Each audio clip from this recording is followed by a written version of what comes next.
And this is one of the very important things. This, to me, is one of the most important things because we have tremendous death taking place as we speak, and I don't want to have that. You know, think of the parents, think of the whether they're in Russia or Ukraine, think of the parents of all these people being killed needlessly. They came to our territory.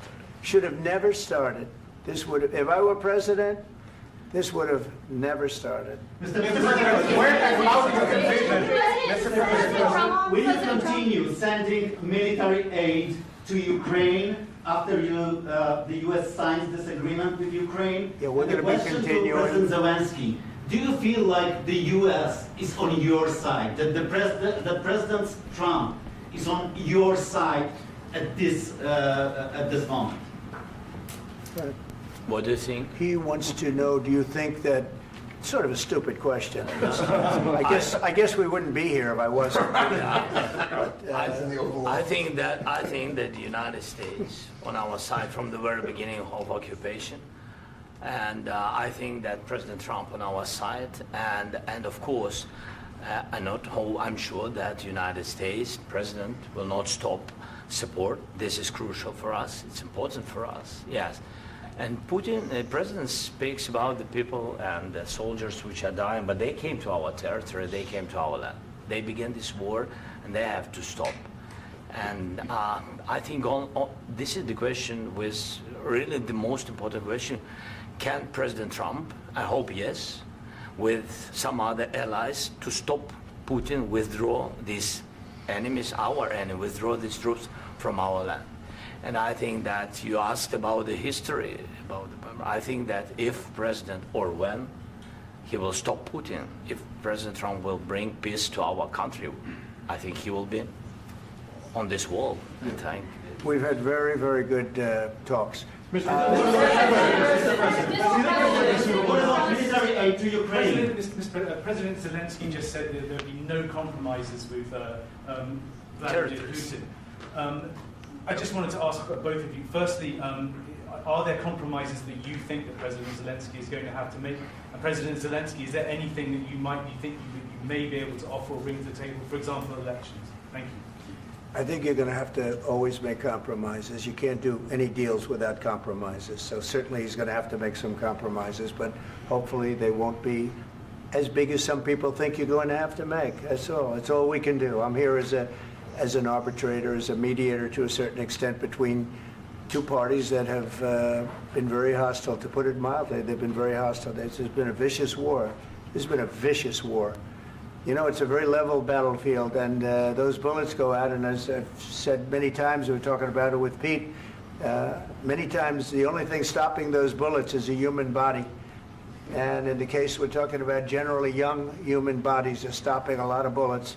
It's dead level. That's why it's great farmland. It's great land. It's great farmland, but there's very little protection against the bullets that are being, and other things that are being shot. So all I can do is see if I can get everybody at the table and get an agreement. And I think we're going to end up with an agreement. Otherwise, I wouldn't probably be even here today. Mr. President, I've got two questions for you. You think ultimately your legacy will be the peacemaker and not the president that led this country into another war and ended foreign wars? And I've got a question. I hope it will. I mean, I hope I'm going to be remembered as a peacemaker. This would be a great thing if we could do this. I'm doing this to save lives more than anything else. Second is to save a lot of money, but I consider that to be far less important. So I hope I'm going to, thank you, Brian, for that question. It was a nice question. I hope I'll be known and recognized as a peacemaker. This would be a great thing to solve. This is a very dangerous situation. You know, this could lead to a third world war. This was headed in the wrong direction. If this election were lost, if we didn't win this election, and we won it by a lot, that was a mandate. We won every swing state. We won the popular vote by millions and millions of votes. We won everything. The districts, you look at the areas of red, take a look at a map. This was a big mandate, and this was one of the things. I said, we're going to get this thing settled. If we didn't win, I think this could have very well ended up in a third world war, and that would not That would not have been a good situation. What was your second And question? my second question for President Zelensky, why don't you wear a suit? You're at the highest, why don't you wear a suit? You're at the highest level in this country's office, and you refuse to wear a suit. Just want to see if do you own a suit? Yeah, problems. A lot of Americans have problems with you not Really? respecting I the don't have dignity of this such- office. I will wear a costume after this war will finish. Okay. Yes, maybe one. Maybe something like this. something like Yes, yours. sir. Yes. That'd be great. Maybe something better. I don't know. We will see. Maybe something cheaper than. Yeah. Thank you. Thank you. President Thank you. Trump. Thank you, President Trump. You said yesterday that you have. Are you going to send more arms to Ukraine in case there's no peace?